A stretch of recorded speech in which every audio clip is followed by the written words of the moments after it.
પછીના સ્કંદમાં જે એની જિજ્ઞાસા છે સંતોષવા માટે થઈને તો ભગવાને આ હિરણાક્ષને અને હિરણ્યકશિપુ બેયને માર્યા એનું શું રહસ્ય છે એમ પૂછે છે. વરાહ અવતારમાં હિરણ્યાક્ષને માર્યો અને આ હિરણ્યકશિપુ જે છે તે ભાઈનું મૃત્યુ વિષ્ણુને હાથે થયું, ભગવાનને હાથે થયું એટલે એનો વેરી થઈ ગયો છે અને એણે પ્રતિજ્ઞા લીધી છે, એના માટે ઉગ્ર તપશ્ચર્યા કરી છે અને એ વિષ્ણુને મારવા ઈચ્છે છે. તો આ કેવી જાતની કથાઓ છે ને આ કેવું છે કે ભગવાન વિષ્ણુના પણ દુશ્મનો હોય અને ભગવાન જેવા ભગવાન આવો પક્ષપાત કરે?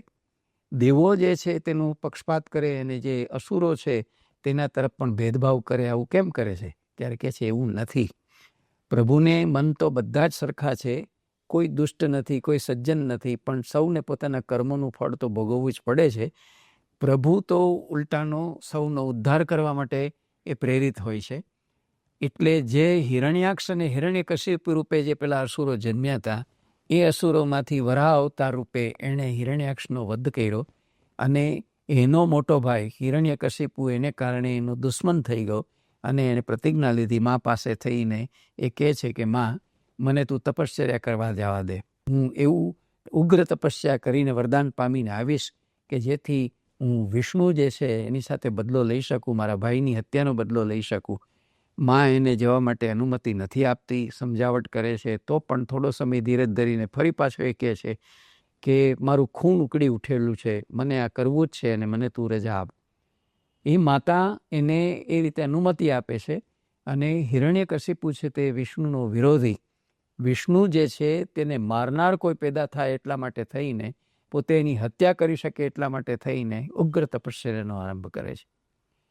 તપશ્ચર્યા કોઈનું અહિત કે અકલ્યાણ કરવા માટેની ન હોવી જોઈએ એવું ભાન નથી એને, અને એ તપશ્ચર્યા કરવા નીકળો છે તો એક પગે અંગૂઠા પર ઊભા રહીને એવી ઉગ્ર તપશ્ચર્યા એને કરી, એવી ઉગ્ર તપશ્ચર્યા એને કરી કે જેને કારણે એના માથામાંથી અગ્નિ પ્રગટ્યો, એક દાહક વાતાવરણ પેદા થયું જેમાં પૃથ્વીલોક, સ્વર્ગલોક, બધા જ લોક છે તે એકદમ તપવા લાગ્યા, દાહક થવા લાગી. એટલે બધા દેવો દોડીને ગયા કે પ્રભુ આનો ઈલાજ કરો, આ માણસ એવી ઉગ્ર તપશ્ચર્યા કરે છે, ત્યારે શું કરવું? ત્યારે એની ઉગ્ર તપશ્ચર્યાથી બ્રહ્મા પ્રસન્ન થયા અને કહે છે કે તે આટલી બધી ઉગ્ર તપશ્ચર્યા કરી છે તો તારે જોઈએ તે વરદાન માગી લે. અને ત્યારે હિરણ્યકશિપુ છે તે સહેજેય ચૂકતો નથી અને કહે છે કે મને એવું વરદાન આપો, મારે વિષ્ણુને મારવા છે, પણ કોઈ પણ જીવથી, કોઈ પણ પ્રાણીથી હું મરું નહીં. ન દિવસે મારું મોત થાય, ન રાતે મારું મોત થાય, કોઈ પણ જીવાત્માથી ન મરું, ન હું કોઈ શસ્ત્ર અસ્ત્રથી મરું. મને એવું વરદાન આપો કે મને કોઈ એ રીતે મારી ન શકે અને તમને જેવું સૌભાગ્ય મળ્યું છે એવું સૌભાગ્ય મને મળે કે હું દ્વારપાળોથી પણ વધારે સુખી હોઉં, હું આ બધા અવતારોથી પણ વધારે સુખી હું, મારી પાસે દોમ સાહેબી હોય, મારા વેરની વસૂલાત કરી શકું. ત્યારે બ્રહ્માજી એક વખત તો સમજાવે છે કે વેરની વસૂલાત માટે તપશ્ચર્યા વેડફી ન દેવાય અને તારો ઈરાદો બરાબર નથી, પણ કહે છે તે ઉગ્ર તપશ્ચર્યા કરી છે એટલે મારામાં જે શક્તિ છે હું તને અજર અમર થવાનું તો વરદાન ના આપી શકું, કારણ કે હું પોતે પણ અજર અમર નથી, પણ હું તારી બાકીની ઈચ્છા પૂરી કરી શકું. તે જે કીધું એમ કે હું કોઈ પ્રાણીથી ન મરું, હું કોઈ દિવસ રાતમાં ન મરું, હું કોઈ ઘરમાં કે ઘરની બહાર ન મરું, હું કોઈ શસ્ત્ર અસ્ત્રથી ન મરું, એવું તો વરદાન તને હું આપું છું. એવું વરદાન મેળવીને પાછો આવ્યો અને પોતાની જાતને અજય અંબર સમજવા માંડ્યો અને જે કાળો કેર એણે જે પ્રવર્તાવ્યો કે હવે હું જ ભગવાન છું, ભગવાન બીજા કોઈને ગણવાના નહીં. એટલે પોતાના રાજ્યની અંદર ધર્મના જે 4 પાયા હતા એ 4 પાયાને એણે ડગમગાવી નાખ્યા. નહીં દાનની પ્રવૃત્તિ, નહીં તપની પ્રવૃત્તિ, નહીં જેને કહીએ પ્રકારે યજ્ઞની પ્રવૃત્તિ, નહીં સ્વાધ્યાયની પ્રવૃત્તિ, બધું જ બધા ઉપર પાબંદી કરી નાખી અને ધાયરું કરવા લાગ્યો, દેવોને પરેશાન કરવા લાગ્યો, પ્રજાને પરેશાન કરવા લાગ્યો, અધર્મનો ફેલાવો કરવા લાગ્યો. એવી આખી પરિસ્થિતિ થઈ. ત્યારે ફરી દેવો છે તે ભગવાનની પાસે ગયા અને વિનંતી કરે છે કે આણે તો કાળો કેર વર્તાવ્યો છે, પ્રભુ તમે એને કોક રીતે નાથો નહીં તો અમારું નિકંદન કાઢી નાખશે. એટલી હદે દેવો ઉપર એ સવાર થઈ ગયો કે તમે મારા ભાઈની હત્યા કરાવી છે, તમે આવું વજ્ર જેવું શસ્ત્ર છે મેળવીને તમે આ કર્યું છે અને મારા ભાઈની હત્યા કરાવી છે, બધું બહુ ભયંકર છે. ત્યારે ભગવાન કહે છે કે તમે નિશ્ચિંત રહો, હું એનો પણ ઉકેલ કરું છું. અને ત્યારે ભગવાને એક ઋષિ દંપતીને ત્યાં હરિનામનો અવતાર લીધો અને હરિનામનો અવતાર લેવાને જે કંઈ કરવું જોઈએ તે કરવાની દિશામાં આગળ વધવાને બદલે પરિસ્થિતિ એવી આવીને ઊભી રહી કે ભગવાને એને મારવા માટે વિશિષ્ટ રૂપ લેવું પડ્યું. તો એ વિશિષ્ટ રૂપ કેવું હતું? એ વિશિષ્ટ રૂપ એવું હતું કે જે એને કોઈ પણ રીતે મારે. કારણ શું હતું મારવાનું? તો એણે શું કર્યું હતું? એ માણસે પોતાને ત્યાં જે પુત્ર થયો એ પુત્ર અત્યંત આગલા જન્મના કર્મોને કારણે, ઋષિમુનિનો પુત્ર હોવાને કારણે, બ્રાહ્મણનો અને કર્મકાંડી બ્રાહ્મણનો પુત્ર હોવાને કારણે ઘણો ધાર્મિક હતો. એ સંસ્કારો આ એના પછીના જન્મમાં આવ્યા હતા. એટલે એ જે છે તે ખૂબ ભક્તિમાન હતો, ભગવાનનું જ નામ લીધા કરતો હતો, વિષ્ણુ અને ગોવિંદનું જ ભજન કર્યા કરતો હતો. એ આંખમાં કણાની જેમ એને ખૂંચતો હતો એના પિતા હિરણ્યકશિપુને. અને હિરણ્યકશિપુ એને વારે વારે સૂચનાઓ આપતા હતા કે તું આ ભજવાનું બંધ કર, હું જ ભગવાન છું, મારું જ ભજન કર આ તે. અને એમ કરીને એણે બે એવા અસુરોની પાસે એને શિક્ષણ માટે મૂક્યો કે આના મગજમાંથી આનું મગજનું બ્રેઇન વોશ કરો અને આને એના મગજમાંથી આ ગોવિંદનું નામ, એનું સંકીર્તન, એની ભક્તિ બધું કાઢી નાખો અને એના મગજમાં આ વાત ઠસાવો કે હું જ ભગવાન છું, આ છે તે છે. બહુ પ્રયત્નો કર્યા પણ પ્રહલાદજીના મનમાં, એના પુત્રના મનની અંદર એ વસ્તુ આવી જ નહીં. એ ગુરુ ગોવિંદનું ગુણ ગાતા રહ્યા, ભગવાનનું, વિષ્ણુનું, ભગવાનનું ભજન કરતા રહ્યા. એને બોલાવીને એકવાર તો પરીક્ષા લીધી કે ભાઈ તું શું શીખ્યો? ત્યારે એ કહે છે કે હું જે કહીશ તે તમને ગમશે નહીં. હું તો ભગવાનનું જે નામ છે તેનું જ રટણ કરું છું ને મને તો એ જ ગમે છે. તો કે તારે ક્યાં છે ભગવાન? હું જ ભગવાન છું. તો કે ભગવાન સર્વત્ર છે.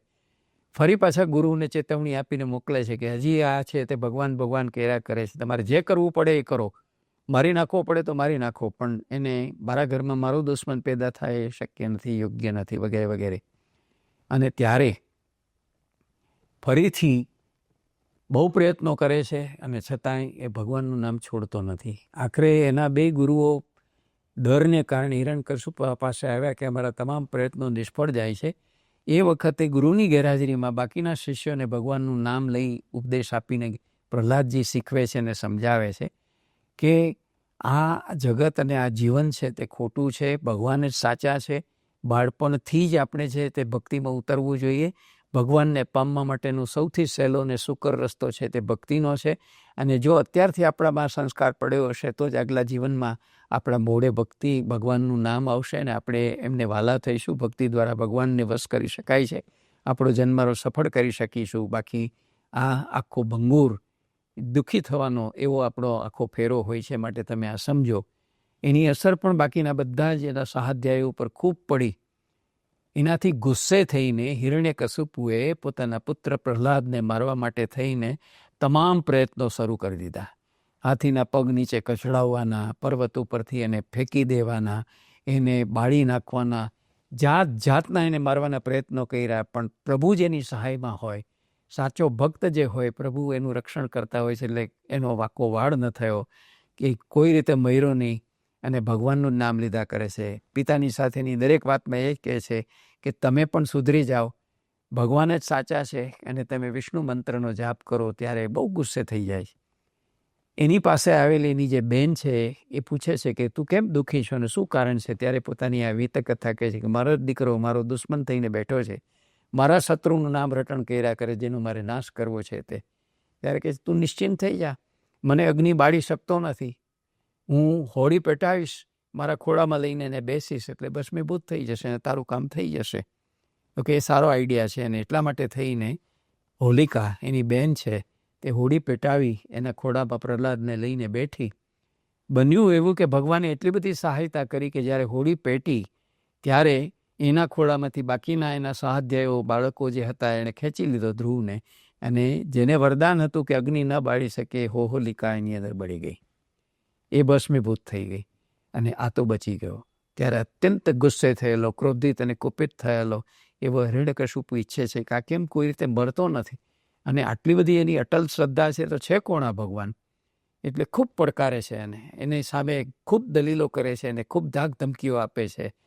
એને મારવાના બધા પ્રયત્નો વિફળ ગયા છે અને છતાંય એનામાં સાચી સમજ આવતી નથી કે ભગવાન એનું રક્ષણ કરી રહ્યા છે અને એની વાત સાચી છે, મારે સ્વીકારવી જોઈએ.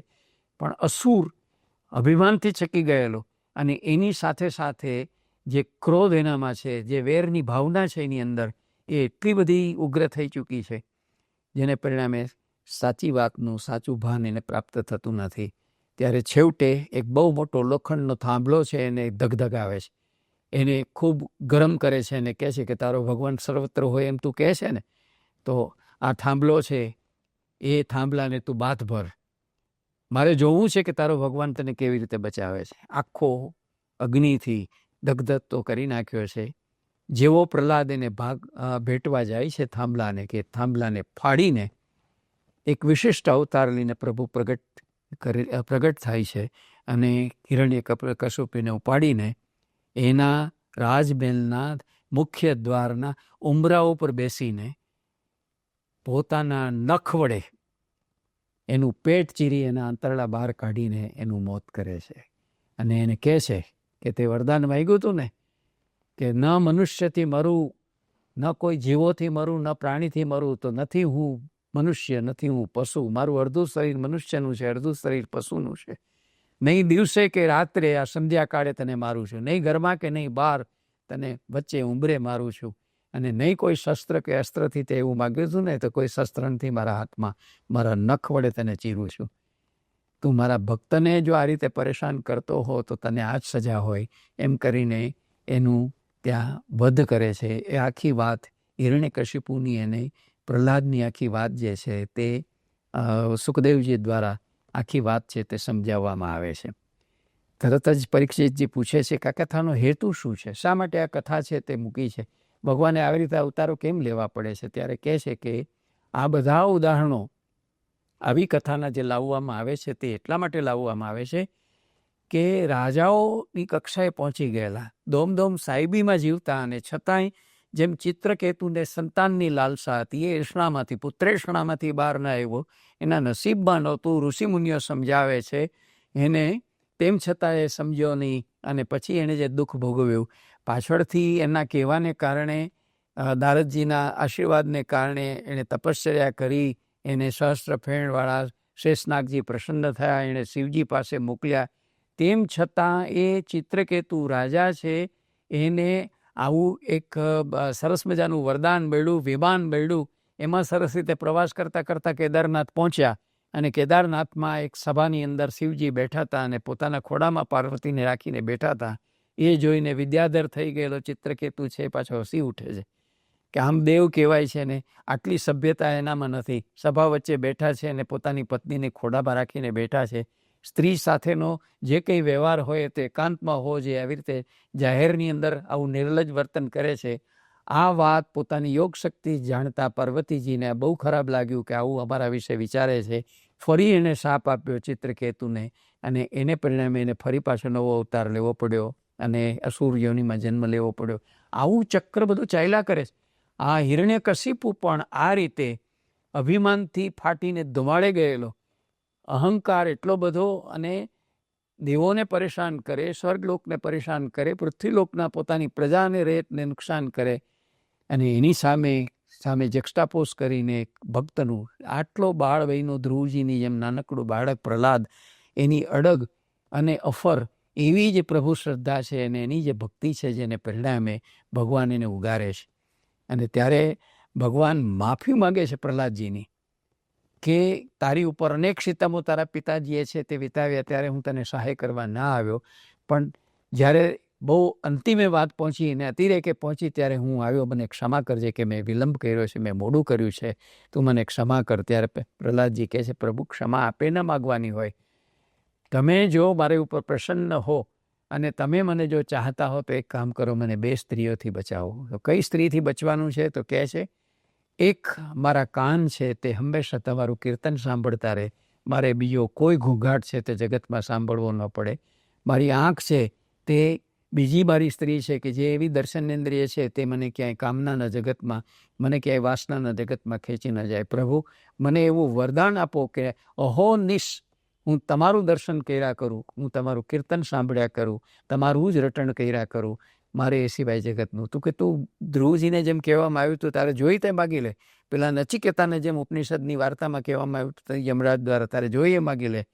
ત્યારે આવા સાચા ભક્તો બીજું કશું માગતા નથી ને એક જ વસ્તુ માગે છે કે પ્રભુ તમારું સાનિધ્ય, તમારી કૃપા, તમારા ચરણોમાં આશ્રય, એ સિવાય અમારે બીજું કશું જોઈતું નથી. તો આ બંને કથાઓ દ્વારા ભાગવતકાર આપણને સમજાવવા માગે છે કે રાજા હોય કે ગમે તે હોય, એ અનુગ્રહ પામેલા હોય, મોટા તપસ્વી હોય, તપ સાધકો હોય, અને છતાંય જો એની અંદર કામ, ક્રોધ, લોભ, મોહ, મદ, મત્સર, એષણાઓ, આકાંક્ષાઓ જે રહી જતા હોય તો એમનું પણ પતન થતું હોય છે. એમણે પણ એની શિક્ષા કે સજા છે તે ભોગવવી પડતી હોય છે. કર્મના કાયદામાંથી કોઈ બાકાત રહી શકતું નથી, કોઈ એને બચાવી શકતું નથી. એટલે આ આખી વાત આ બધા ઉદાહરણોથી સમજાવવા માગે છે કે આવા સંજોગોની અંદર ભગવાનનું દર્શન કરવાની, ભગવાનનું શ્રવણ અને કીર્તન કરવાની, ભગવતની કથા સાંભળવાની, એના ભજન કીર્તન કરવાની, એની પૂજા અર્ચના કરવાની વાતમાં આપણું મન જોડવું જોઈએ અને ભક્તિભાવમાં જ રચ્યા પચ્યા રહેવું જોઈએ. એ જ સાચો મુક્તિનો માર્ગ છે, એ આ દૃષ્ટાંતોથી સમજાવવા માગે છે.